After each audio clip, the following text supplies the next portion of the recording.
مهتاب سر سفره پش میشه به اطراف سر قلبه همه که فرو میره از سر گنده بازی ساده است که زودتر بگه بله برده شده پر خون پر عقده دیگه این دهنای اسلحه خورده ایمان زنجیر گردن مؤمن نقطه سر خطی و ته جمله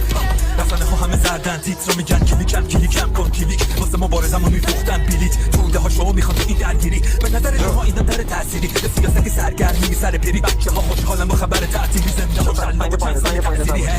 هی آبادی مسموم بلند تو اوج تباهی بود فوقی هر چه بخواهی بود حیف به این همه ماهی معصوم که تو رودت مرد تا که صلح بشه آبی فرو نفه شعری که کردم پرده پاره گوشای شهرتون آویزون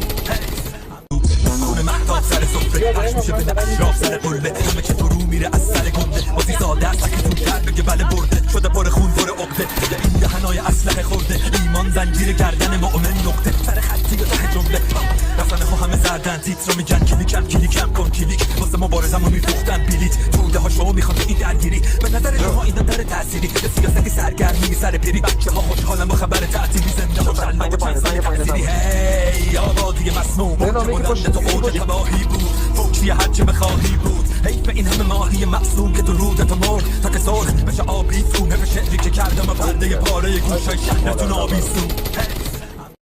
خون مهتاب سر سفره پش میشه به اطراف سر قلبه همه که فرو میره از سر گنده بازی ساده است که زودتر بگه بله برده شده پر خون پر عقده دیگه این دهنای اسلحه خورده ایمان زنجیر گردن مؤمن نقطه سر خطی و ته جمله رسانه ها همه زردن تیتر رو میگن کلیکم کن کلیک واسه مبارزمو میفروختن بلیت توده ها شما میخوان این درگیری به نظر شما این داره تأثیری به سیاست سرگرمی سر پیری بچه ها خوشحالن با خبر تعطیلی زنده ها شلمک چند سایه تأثیری هی آبادی مسموم بلند تو اوج تباهی بود